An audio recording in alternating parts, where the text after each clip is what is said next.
So hello students, अज आप एक नवा टॉपिक स्टार्ट करन जा रहे हैं नंबर थ्योरी। ठीक है जी। तो जी यदी ऑडियंस रहेगी किस किस लिए ये बेनीफिशियल है। डेफिनेटली पहले नंबर ते तो मास्टर कैडर वाले आ जाएंगे तुहाडे कोल। मास्टर कैडर वालों दो तीन क्वेश्चन नंबर थ्योरी दे आ सकते हैं तुहाडे कोल। ठीक है जी।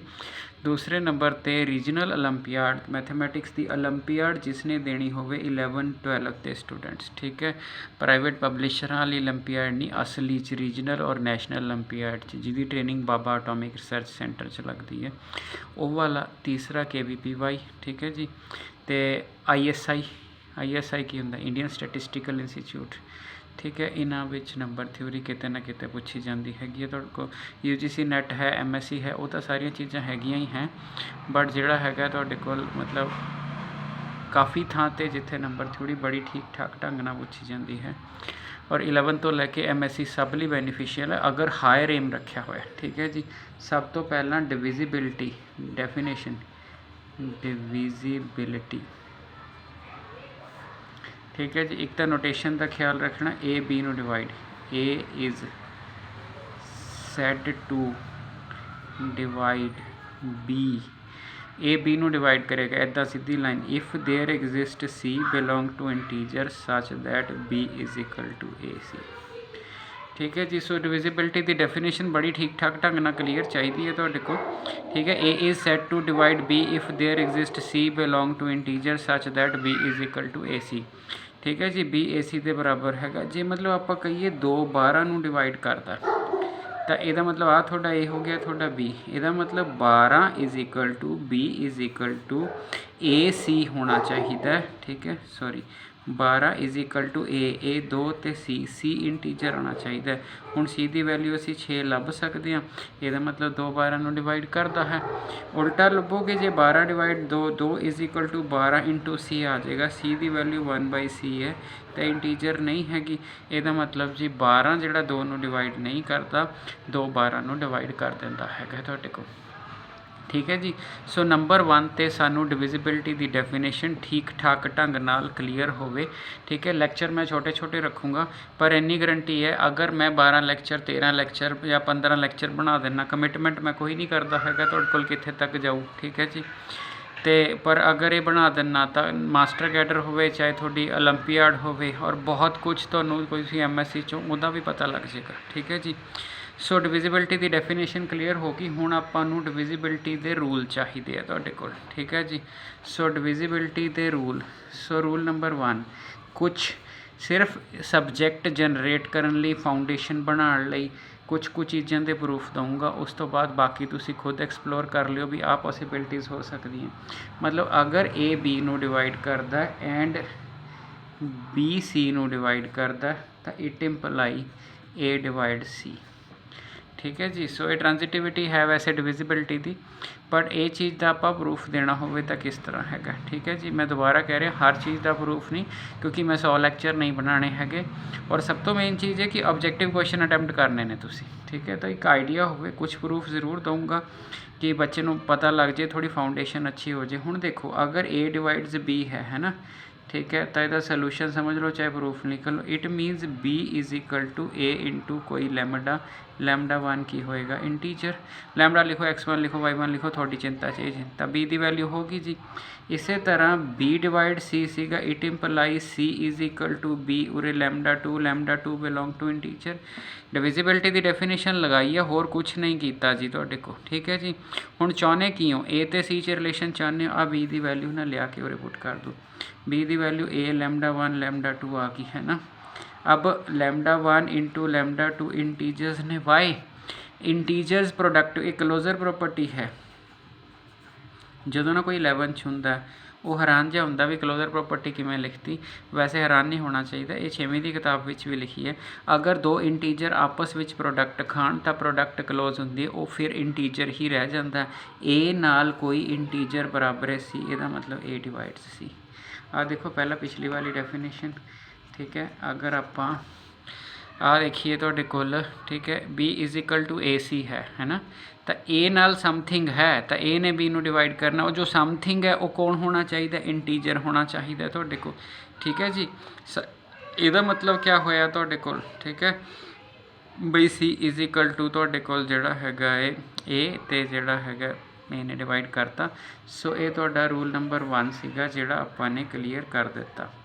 ਰੂਲ ਨੰਬਰ 2 ਕੀ ਹੈ, ਅਗਰ A B ਨੂੰ ਡਿਵਾਈਡ ਕਰਦਾ ਤਾਂ ਇਹ C ਬਾਹਰਲੀ ਡਿਸਟਰਬੈਂਸ 'ਤੇ ਨਾ ਜਾਇਓ ਜੀ, ਠੀਕ ਹੈ। ਉਹ ਹਰ ਵੀਡੀਓ ਦਾ ਪਾਰਟ ਰਹਿੰਦੀ ਹੈ ਤੁਹਾਡੇ ਕੋਲ, ਕਿਉਂਕਿ ਕੋਈ ਬਾਈਕ ਨਿਕਲ ਗਈ ਤਾਂ ਉੱਚੀ ਜਿਹੀ ਆਵਾਜ਼ ਕਰ ਜਾਂਦੀ ਹੈ। ਮੇਰੀ ਲੋਕੇਸ਼ਨ ਇੱਦਾਂ ਦੀ ਹੈ, ਗਲੀ ਚੱਲਦੀ ਹੈ ਬਾਹਰ, ਠੀਕ ਹੈ। ਤਾਂ ਜਿਹੜਾ ਹੈਗਾ ਬਾਕੀ ਡੋਗੀ ਤਾਂ ਗੁਆਂਢੀਆਂ ਦਾ ਚੱਲੀ ਜਾਂਦਾ। ਸੋ A divides B, A ਡਿਵਾਈਡਸ C, ਠੀਕ ਹੈ ਜੀ। ਅਗਰ A B ਨੂੰ ਡਿਵਾਈਡ ਕਰਦਾ, A C ਨੂੰ ਡਿਵਾਈਡ ਕਰਦਾ, then A divides B plus C ਉਹਨਾਂ ਦੇ ਜੋੜ ਨੂੰ ਵੀ ਕਰੂਗਾ ਅਤੇ ਉਹਨਾਂ ਦੀ ਸਬਟਰੈਕਸ਼ਨ ਨੂੰ ਵੀ ਕਰੂਗਾ।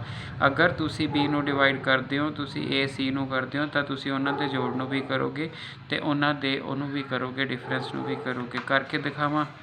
ਸੋ ਪੇਜ ਨੰਬਰ 3 ਹੈ, A divides B, therefore B is equal to A into ਕੋਈ Z1, ਠੀਕ ਹੈ ਜੀ। A ਡਿਵਾਈਡਸ B ਹੈਗਾ ਸੀ ਨਾ, ਹਾਂ, ਡਿਵੀਜ਼ੀਬਿਲਟੀ ਦੀ ਡੈਫੀਨੇਸ਼ਨ। A ਡਿਵਾਈਡਸ C ਤਾਂ ਇਹਦਾ ਮਤਲਬ C is equal to A ਕੋਈ Z2। ਸੋ Z1, Z2 ਇਹ ਇੰਟੀਜਰਸ ਨੇ। ਬਿਲੋਂਗ ਦਾ ਮਤਲਬ ਸਾਰੇ ਤੁਸੀਂ ਸਮਝਦੇ ਹੋ, 11 ਤੋਂ ਉੱਤੇ ਦੀ ਆਡੀਅנס ਹੈ, ਠੀਕ ਹੈ। ਸੋ ਇਹ ਹੋ ਗਿਆ ਜੀ ਤੁਹਾਡੇ ਪਾਸ। ਹੁਣ ਅਗਰ ਮੈਂ B ਪਲੱਸ C ਜੋੜ ਲਾਂ ਤਾਂ A Z1 ਪਲੱਸ, ठीक है, B और C जोड़ रहे हैं जी, B की वैल्यू A Z1 है तो A Z2 होगी, है ना। सो A कॉमन कढ़ लिया, Z1 प्लस Z2 होगी B प्लस C। ਇਹਦਾ मतलब A divides B plus C, क्यों? क्योंकि Z1 प्लस Z2 भी तो इंटीजर ही होएगा। सो बड़ा सौखा जिहा क्वेश्चन है जी, तुसी कर लिया, तुहाडे कोल कोई एडी लंबी चौड़ी दिक्कत वाली गल नहीं गी, तुसी आराम नाल कर लोगे। सिमिलरली तुसी अदर पार्ट, सिमिलरली वो अदर पार्ट। और मेरा कंसर्न की है, तुसी सारे रिजल्ट याद रखने ने, गल खत्म है। पहला रिजल्ट है A B नूं करदा, B C नूं करदा, A C नूं करदा, रिजल्ट तुहानूं याद होवे। अगर A B नूं करदा, A C नूं करदा तो उन्हां दे जोड़ नूं भी करूगा, उन्हां दी घटाओ नूं भी करूगा, रिजल्ट तुहानूं याद होवे, ठीक है जी। सिमिलरली हुण अपने कोल रिजल्ट हैगा है, अगर आपां, ठीक है जी, मैं चौथे रिजल्ट ते पहुँच गया जी। चौथा किवें बनिया जी, पहली तुसी ट्रांजिटिविटी लै ली जी, ठीक है जी। दूसरी डेफिनेशन लै लो चाहे पहली, दूसरे नंबर ते तुसी आह वाला रिजल्ट प्रूव कर दिता, तीसरे नंबर ते आह वाला प्रूफ हो गया, समझ लो तुहानूं होमवर्क दे दिता। से चौथे नंबर ते आपां पहुँच गए, ठीक है। और वो चौथे नंबर ते की हैगा तुहाडे पास, तीजा कह लो, चौथा कह लो, कोई दिक्कत नहीं गी। अगर A B नूं डिवाइड करता है, ठीक है, तो A B प्लस C नूं भी डिवाइड करता है, A B नूं भी करता, B प्लस C नूं भी करता हैगा, तो फिर इट इंपलाइज A C नूं भी करूगा। सोच के देखो, पिछला रिजल्ट बड़ा वधिया वैलिड हो जाएगा। तुसी हुणे की कह के आए सी, हुणे ये कह के आए सीगे, मतलब सिंपल मैं एक हिंट देना, रिगरस प्रूफ तो डेफिनेशन ला के हुंदा, पर आपां रिगरस अगर ना भी जाना होवे, हुणे एक उपर प्रॉपर्टी करके आए हैं कि अगर तुसी पहले नूं भी करदे हो तो दोनों के डिफरेंस नूं भी करोगे। सो जे दोनों के डिफरेंस नूं करोगे तो A C आटोमैटिकली कर जाएगा। तो आ इदां दी खिंडी जी सिचुएशन तुहानूं मिलनी है, ठीक है जी। सो इस करके तुहाडे कोल जिहड़ा हैगा तुहाडे कोल, ते जे तुसी इसनूं रिगरस प्रूफ देना होवे, रिगरस प्रूफ बन जाता है, बट ये हिंट नाल ही सर जाएगा तुहाडा। अगर कोई बंदा कहे नहीं सर मैं रिगरस प्रूफ लई जाना हैगा, दैन ओके, रिगरस प्रूफ लई भी मैं हिंट दे दिना। अगर A ने B नूं डिवाइड कीता सी ते A ने B प्लस C नूं, तां इहदा मतलब है B is equal to A into lambda 1, B plus C is equal to A into lambda 2, है ना। ये हो गया जी। हुण आपां ने शो की करना, A C नूं डिवाइड करदा, ठीक है। फिर इत्थे B की वैल्यू फिल कर दो, B की वैल्यू आ गई A lambda 1 plus C is equal to A lambda 2, lambda 2 पाया या Z2 पाया, कोई दिक्कत नहीं। C की वैल्यू आ गई A Z2 minus A lambda 1। सो आपां इंटीजर जो मर्जी लिखिए जी। सो इसका मतलब A डिवाइड C, बट वो बैटर है क्योंकि आपां तो कंपीटेटिव पार्ट तो कर रहे हैं, कंपीटेटिव पार्ट तो जिहड़ा हैगा तुहाडे कोल आपां नूं सीधा, ठीक है जी। सो इसका मतलब है सानूं ये चीज़ का बिल्कुल ठीक ठाक ढंग नाल आइडिया हो गया, ठीक है जी। हुण अदर रूल्स मैं लिखण लग्या, तुसीं सिर्फ याद कर लेने ने जी। अदर रूल्स तुसीं याद कर लेने ने, वो की ने कि अगर A, ठीक है, A B नूं डिवाइड करता है, सो अदर्स मैं नंबर 1 तो शुरू कर देना। A B नूं डिवाइड करता है तो B माइनस C नूं भी डिवाइड करता है, तो इट मीनस A C नूं भी करेगा। सो नंबर 2 तो अगर A डिवाइड्स B करता है, ठीक है, तो A डिवाइड्स C भी करता है, ਇਟ ਇੰਪਲਾਈਜ਼ ਇਹ ਇਹਨਾਂ ਦੇ ਹਰ ਇੱਕ ਲੀਨੀਅਰ ਕੰਬੀਨੇਸ਼ਨ ਦੀ ਪਲੱਸ ਔਰ ਮਾਈਨਸ ਨੂੰ ਕਰੇਗਾ। ਮਤਲਬ ਇਹਨੂੰ ਅਸੀਂ ਲੀਨੀਅਰ ਕੰਬੀਨੇਸ਼ਨ ਕਹਿੰਦੇ ਹਾਂ ਵੀ ਚਾਹੇ ਇਕੱਲਾ ਵੀ ਪਲੱਸ ਸੀ ਹੋਵੇ, ਮੈਂ ਪ੍ਰੂਫ ਦੇਤਾ, ਚਾਹੇ ਇਕੱਲਾ ਵੀ ਮਾਈਨਸ ਸੀ ਹੋਵੇ, ਤੁਹਾਡੇ ਕੋਲ ਜਿਹੜੇ ਤੁਹਾਡੇ ਕੇ ਔਰ ਐਲ ਨੇ ਇਹ ਇੰਟੀਜਰ ਹੋਣੇ ਚਾਹੀਦੇ ਨੇ।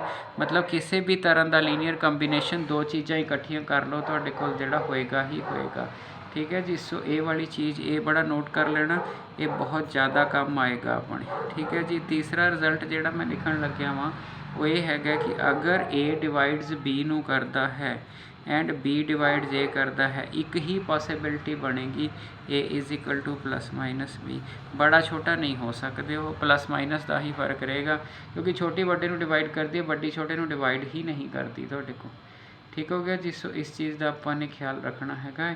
ਅਤੇ ਜੇ ਇਨ ਪਾਰਟੀਕੂਲਰ ਆਪਾਂ ਜਿਹੜਾ ਹੈਗਾ ਇੱਕ ਹੋਰ ਪ੍ਰੋਪਰਟੀ ਹੁੰਦੀ, ਉਹ ਖੈਰ ਸਾਰਿਆਂ ਨੂੰ ਸਮਝ ਆ ਜਾਂਦੀ ਹੈ। ਅਗਰ A B ਨੂੰ ਕਰੀਏ ਤੁਹਾਡੇ ਕੋਲ ਹੈ ਨਾ, ਤਾਂ ਫਿਰ A ਜਿਹੜਾ ਹੈ ਇਹ B ਦੇ ਕਿਸੇ ਵੀ ਮਲਟੀਪਲ ਨੂੰ ਕਰੇਗਾ C ਇੰਟੀਜਰ। ਮਤਲਬ ਸਿੱਧੀ ਜਿਹੀ ਗੱਲ ਹੈ, ਜੇ ਤੁਸੀਂ 5 ਨੂੰ ਡਿਵਾਈਡ ਕਰਦੇ ਹੋ ਤਾਂ 5 ਗੁਣਾ 1 ਨੂੰ ਵੀ ਕਰੋਗੇ, 5 ਗੁਣਾ 2 ਨੂੰ ਵੀ ਕਰੋਗੇ, 5 ਗੁਣਾ 3 ਨੂੰ ਵੀ ਕਰੋਗੇ, ਇਹ ਸਾਰੀਆਂ ਚੀਜ਼ਾਂ ਨੂੰ ਤੁਸੀਂ ਡਿਵਾਈਡ ਕਰੋਗੇ ਤੁਹਾਡੇ ਕੋਲ। ਸੋ ਇਹ ਬੜੀ ਆਮ ਜਿਹੀ ਚੀਜ਼ ਹੈ ਤੁਹਾਡੇ ਕੋਲ, ਇਹਦੇ ਵਿੱਚ ਕੋਈ ਐਡਾ ਲੰਬਾ ਚੌੜਾ ਚੱਕਰ ਹੈ ਨਹੀਂ ਗਾ ਤੁਹਾਡੇ ਕੋਲ। ਠੀਕ ਹੈ ਜੀ। ਸੋ ਇਹ ਵਾਲੀ ਚੀਜ਼ ਹੋ ਗਈ ਜੀ। ਇੱਕ ਆਪਾਂ ਹੋਰ ਲਿਖ ਲਈਏ ਤੁਹਾਡੇ ਕੋਲ, ਉਹ ਪ੍ਰੋਪਰਟੀ ਕੀ ਹੈ ਕਿ ਅਗਰ A B ਨੂੰ ਡਿਵਾਈਡ ਕਰਦਾ ਹੈ, ਉਰੇ ਇਫ ਐਂਡ ਓਨਲੀ ਇਫ ਹੈ, ਉਹਨੇ ਮਲਟੀਪਲਸ ਮਤਲਬ ਜਿਹੜਾ ਹੈਗਾ ਹੈ ਮਤਲਬ ਦੋਨੋਂ ਪਾਸੇ ਉੱਤੇ ਨੀਚੇ ਗੁਣਾ ਕੀਤੀ ਜਾ ਸਕਦੀ ਹੈ ਔਰ M ਤੁਹਾਡਾ ਨੋਨ ਜ਼ੀਰੋ ਹੋਊਗਾ। ਇਹ ਵਾਲੀ ਚੀਜ਼ ਜਿਹੜੀ ਹੈਗੀ ਹੈ। ਹੁਣ ਮੈਂ ਰੂਲ ਲਿਖਣ ਲੱਗਿਆ ਵਾਂ। ਤੁਸੀਂ ਬੋਲੋ ਪਹਿਲੇ ਵੀ ਤਾਂ ਰੂਲ ਹੀ ਲਿਖੇ ਨੇ। ਹਾਂ ਜੀ, ਬਟ ਹੁਣ ਇਹ ਸ਼ਾਰਟਕਟ ਹੈ ਜੀ। ਸ਼ਾਰਟਕਟ ਕੀ ਹੈਗਾ ਤੁਹਾਡੇ ਕੋਲ, ਤਾਂ ਮੈਂ ਸ਼ਾਰਟਕਟ ਲਿਖਣ ਲੱਗਿਆ। ਮੈਂ ਤੁਹਾਨੂੰ ਇੱਕ ਕੁਐਸਚਨ ਦਿਖਾਉਣਾ, ਇਸ ਤੋਂ ਬਾਅਦ ਬੜਾ ਡਿਫੀਕਲਟ ਜਿਹਾ ਕੁਐਸਚਨ ਹੈ ਔਰ ਜਿਹੜਾ ਉਹ ਇਸ ਸ਼ਾਰਟਕਟ ਨਾਲ x ਪਲੱਸ ਵਾਈ ਹੈ ਜਿਹੜਾ ਤੁਹਾਡੇ ਪਾਸ, ਉਹ ਡਿਵਾਈਡ ਕਰਦਾ x ਦੀ power 2n plus 1। 2n plus 1 ਹਮੇਸ਼ਾ ਔਡ ਹੁੰਦਾ ਜੀ, ਪਲੱਸ y ਦੀ ਪਾਵਰ 2n ਪਲੱਸ 1। ਔਰ ਜਿਹੜਾ ਤੁਹਾਡਾ for all n belong to n note ਮੈंने ਨੈਚੁਰਲ 'ਚ 0 ਯਾਨੀ ਕਿ ਹੋਲ ਨੰਬਰ ਨੈਚੁਰਲ 'ਚ 0 ਰੱਖ ਲਈਏ, ਮਤਲਬ 0 ਲਈ ਵੀ ਹੋਲਡ ਕਰਦਾ। ਆ ਜਿਹੜਾ ਸਿੰਬਲ ਹੈ ਇਹ ਡਿਵਾਈਡਸ ਲਈ ਹੈ। ਠੀਕ ਹੈ। ਇਹ ਵਾਲਾ ਰਿਜ਼ਲਟ ਆਪਾਂ ਨੇ ਯਾਦ ਰੱਖ ਲੈਣਾ ਹੈਗਾ ਤੁਹਾਡੇ ਕੋਲ। ਠੀਕ ਹੈ ਜੀ। ਦੂਸਰਾ ਰਿਜ਼ਲਟ ਹੈ ਜਿਹੜਾ ਮੇਰਾ ਉਹ ਇਹ ਹੈ ਕਿ ਜਿਹੜਾ ਮੇਰਾ x ਮਾਈਨਸ ਵਾਈ ਹੈ ਇਹ ਵੀ ਡਿਵਾਈਡ ਕਰਦਾ xn ਮਾਈਨਸ yn ਨੂੰ। ਠੀਕ ਹੈ ਜੀ। ਇਹਦੇ ਵਿੱਚ n ਨੈਚੁਰਲ ਹੋਣਾ ਚਾਹੀਦਾ ਹੈਗਾ। ਠੀਕ ਹੈ। ਇਹ ਵਾਲਾ ਰਿਜ਼ਲਟ ਵੀ ਜਿਹੜਾ ਹੈਗਾ ਹੋਲਡ ਕਰਦਾ ਹੈਗਾ ਤੁਹਾਡੇ ਕੋਲ। ਠੀਕ ਹੈ ਜੀ। ਉਸ ਤੋਂ ਬਾਅਦ ਤੁਸੀਂ ਕੀ ਯਾਦ ਰੱਖਣਾ ਹੈ, ਉਸ ਤੋਂ ਬਾਅਦ ਤੁਸੀਂ ਇਹ ਵੀ ਯਾਦ ਰੱਖਣਾ ਹੈ ਕਿ ਜੇ ਬਾਈ ਚਾਂਸ ਮੈਨੂੰ ਇਹਦੇ ਫੈਕਟਰ ਬਣਾਉਣੇ ਪੈ ਜਾਣ ਤਾਂ ਫੈਕਟਰ ਕੀ ਹੁੰਦੇ ਨੇ, x ਮਾਈਨਸ ਵਾਈ ਹੁੰਦਾ ਹੈਗਾ ਜੀ, ਅੱਗੇ x ਦੀ ਪਾਵਰ n ਮਾਈਨਸ 1। ਠੀਕ ਹੈ ਜੀ।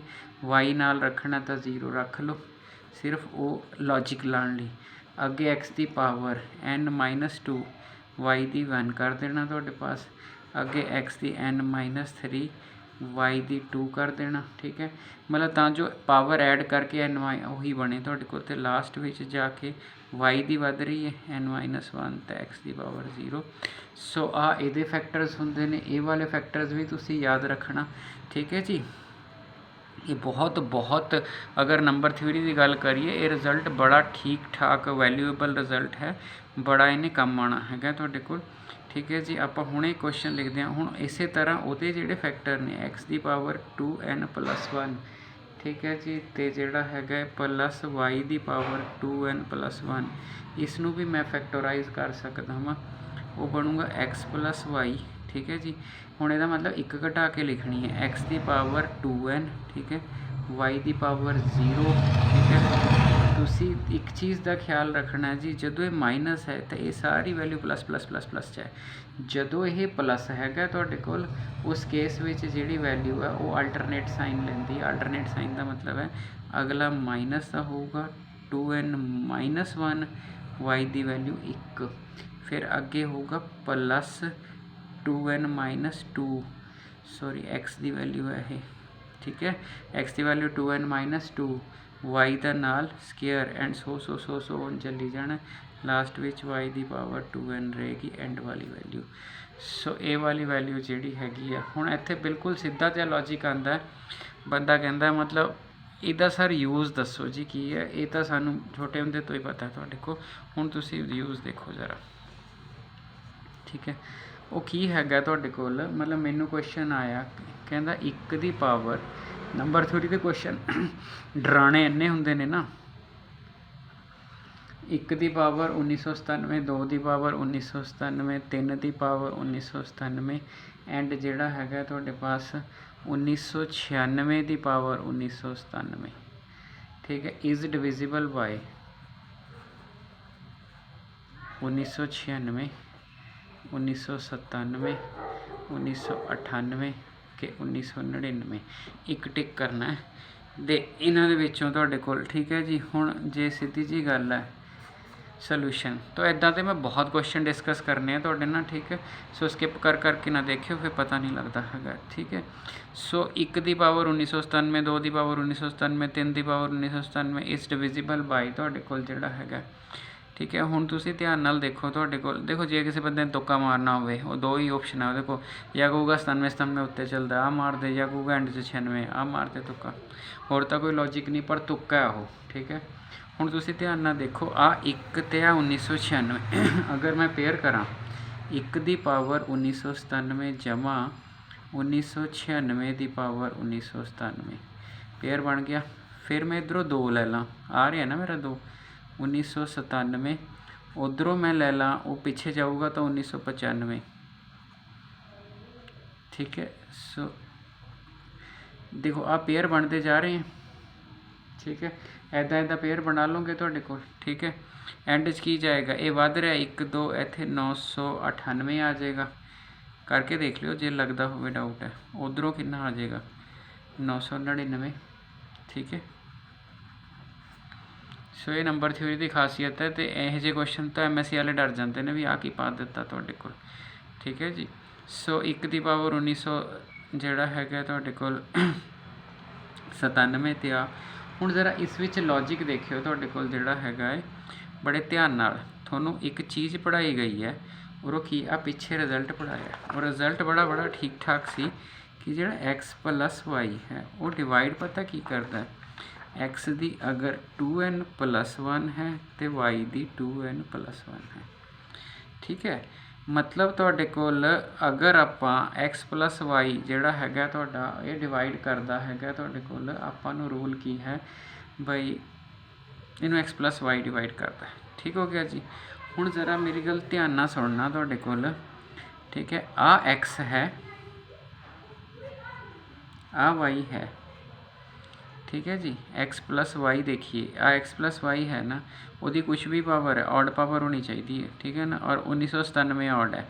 ठीक है, तो यदा मतलब जो मैं पहली ब्रैकेट लिखा, पहली ब्रैकेट मेरा x कौन है 1 आ की है 1997, तो यदा मतलब 1996 96 तो 97 यदा मतलब 1997 जोड़ा है पहली ब्रैकेट में डिवाइड कर रहे हैं। इस तरह इन्हों का जोड़ भी 1997 1997 दूजी ब्रैकेट में भी डिवाइड कर रहे हैं, इन्हों का जोड़ भी 1997 है तुहाडे पास। ठीक है, मतलब कुल मिला के मैं ये कह रहा मैं मेरा एक्स आई या मैं पैर च एवं इन्होंने नोटेशन बदल के लिख AI + BI। ठीक है, मैं और इस तरह लिख देना नोटेशन क्योंकि थोड़े क्वेश्चन च वेरीबिलिटी शो हो रही है। AI + BI जिहड़ा है वो AI⁻² 2n+1 तो BI⁻² 2n+1 डिवाइड करता है। तो तुहाडे केस AI + BI कितना है 1997।